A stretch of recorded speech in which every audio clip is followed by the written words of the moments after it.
Olá pessoal, tudo bem? Eu sou a Diana Barbosa de Lucena, escrevente técnico judiciário do Tribunal de Justiça, e hoje eu vim falar de alguns artigos da Lei de Processo Penal que cai no concurso do Tribunal de Justiça. Então, eu fiz esse mapa mental aqui para que eu possa explicar do artigo 251 até o artigo 405. Primeiro, antes de entrar na lei, vou fazer uma breve introdução. Então, o que acontece quando tem um crime? Quando tem um crime, é aberto um inquérito policial. Então, a polícia vai investigar o crime e vai concluir o inquérito. Após eles concluírem esse inquérito, eles vão mandar para o Ministério Público. Assim, o Ministério Público ele vai poder fazer uma denúncia, um processo, para abrir um processo, criminal, uma denúncia. Então, é assim que começa o processo, pela denúncia ou queixa. A denúncia, ela é uma ação penal pública que só o Ministério Público que entra com essa ação. Já a queixa, ela é uma ação penal privada, onde qualquer pessoa pode entrar com uma ação criminal. E aí, quem vai entrar com essa ação? Um advogado ou um defensor público. Então, quando vocês verem na lei querelante, é a pessoa que fez a queixa, que entrou com esse processo criminal através de queixa, tá? Então, o juiz vai pegar essa denúncia, esse processinho que se abriu, vai analisar a denúncia ou a queixa e vai ver se é procedente. Se for procedente, ele vai mandar citar o réu, que até então era acusado, agora ele virou réu porque ele faz parte de um processo. Se o juiz achar que a denúncia ou a queixa, ela não tem as características para que esse processo possa dar andamento, ou seja, tem inexistência do fato, o autor pode ser, o réu, o acusado, não ficou provado naquela inicial que ele é o autor dos fatos ou teve participação, ou então o fato pode não ser crime e tem elencados como que ele vai absolver sumariamente esse acusado. Então, se ele absolver, o processo morre ali. Agora, se ele aceitar a denúncia ou a queixa, ele vai mandar citar o réu. E quais são essas formas de citação? Por mandado, e o prazo aí é 10 dias. Então, o mandado, ele é feito por oficial de justiça para o réu solto, a pessoa que está solta. E aí o oficial de justiça vai tentar citar esse réu, vai até o endereço que foi colocado, o endereço que veio através de pesquisas, e aí se ele verificar, esse oficial de justiça verificar que o réu ele se oculta, ele não quer atender, mas percebe-se que o réu mora ali mesmo, o oficial de justiça ele vai certificar que o réu se oculta e vai certificar com a hora certa, vai colocar a hora que ele foi que ele tentou lá citar o réu e não conseguiu. E aí o processo vai continuar sem o réu, e o réu vai ser um réu revel, ele não vai participar do processo, porém o juiz ele vai determinar que um defensor público ou um defensor dativo continue ali defendendo aquele réu. Outra forma de citação é a precatória. Então, a precatória ela também é para réu solto, mas que se encontra em outra comarca, em outra cidade. Então, por exemplo, a cidade de São Paulo, o processo está na cidade de São Paulo, mas o réu é sabido que ele mora lá em Santos. Então, o fórum aqui de São Paulo vai fazer uma carta precatória para o Fórum de Santos, para que o Fórum de Santos, o juiz lá de Santos, determine a citação do réu naquele local, lá em Santos. Então, essa é a carta precatória. E ele vai ser citado por precatória, pela carta precatória, que pode escrever carta, tá?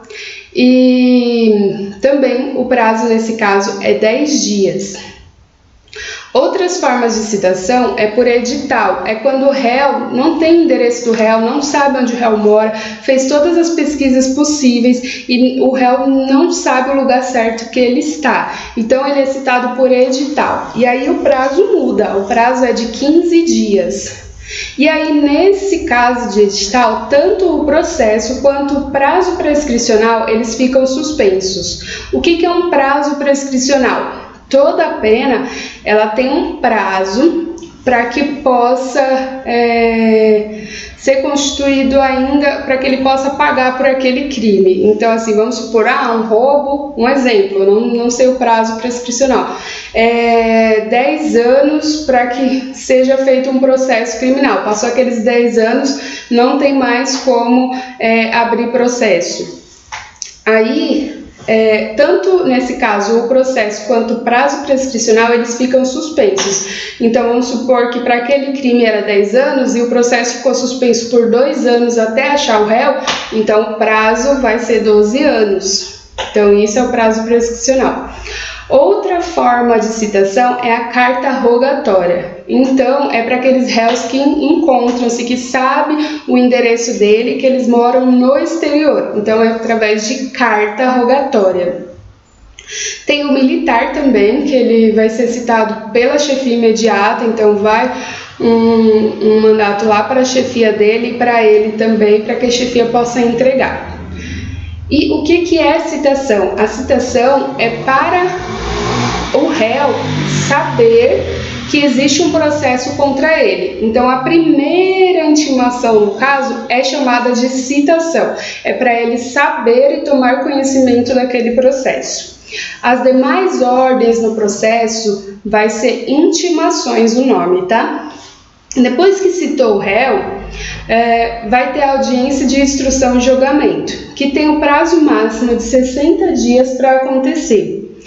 E nessa audiência de instrução e julgamento, vai ser ouvido nesta ordem as partes. Então, primeiro é o ofendido, depois a testemunha da acusação, sendo no máximo 8 testemunhas, depois a testemunha da defesa, também sendo no máximo 8 testemunhas, o perito, se houver, lembrando que as partes elas têm que requisitar um perito, senão não tem perito no processo, e aí, se houver perito, tem que ouvir o perito primeiro, e por último, vai interrogar o acusado, porque aí o juiz vai tomar conhecimento, vai ouvir todas as partes, e por último, ele vai interrogar o acusado. Durante essa audiência, as partes podem pedir diligências. Elas podem requerer essas diligências dos fatos apurados nessa audiência de instrução e julgamento. Aí, dependendo, se tiver diligências que não podem ser concluídas na própria audiência, o juiz ele vai determinar um prazo, que está aí na lei, no edital, está aí nesses artigos 251 a 405, esse prazo, para que as partes apresentem as alegações finais. Se for na própria audiência, aí as alegações finais terão esses prazos, esse tempo, 20 minutos para cada parte. Então, eu acredito que primeiro é a parte da acusação e depois da defesa. Então, eles terão, cada parte terá 20 minutos, prorrogáveis por mais 10 minutos. Lembrando que se tiver mais de um réu no mesmo processo, esse tempo é individual para cada réu. Então, cada réu vai ter 20 minutos prorrogáveis por mais 10. Se tiver assistente do Ministério Público nesse processo, vai ter mais 10 minutos para o assistente do Ministério Público fazer as alegações finais. E aí o juiz, ele pode determinar um prazo de 5 dias para essas alegações e passando as alegações, o juiz ele vai dar a sentença. Então, ele pode dar a sentença na própria audiência ou ele pode dar essa sentença em 10 dias. Tem esses prazos. E aí, depois, vem a parte dos recursos da apelação, que vai ser a apelação, e vários outros recursos que a lei ainda vai falar nos próximos artigos. Dessa audiência, tem que lavrar um termo de audiência. O que é um termo de audiência? É um descritivo das coisas mais importantes que aconteceram na audiência, onde esse termo ele tem que ser obrigatoriamente assinado pelo escrivão e pelo juiz, tá? As outras partes também podem assinar, mas obrigatório é o escrivão e o juiz assinar esse termo de audiência. As audiências das testemunhas, elas serão gravadas sempre que possível, tá? Porque tem aquelas testemunhas também que não pode saber quem é a testemunha, então Nesse caso, talvez grave só a voz, o áudio, mas não grave a imagem da pessoa, mas sempre que possível vai ser gravada, para que possa tirar todas as dúvidas depois no decorrer do processo. Os crimes hediondos, eles têm prioridade no processo criminal. E os procedimentos, quais são as formas desse procedimento? Tem o ordinário, que são para aqueles crimes maior ou igual a 4 anos, com penas maiores ou iguais a 4 anos. Tem o procedimento sumário, que é para aquelas penas menor que 4 anos, mas maiores que 2 anos. E tem o procedimento sumaríssimo, que é aquele procedimento mais simples, que são para crimes que são menores ou iguais a 2 anos.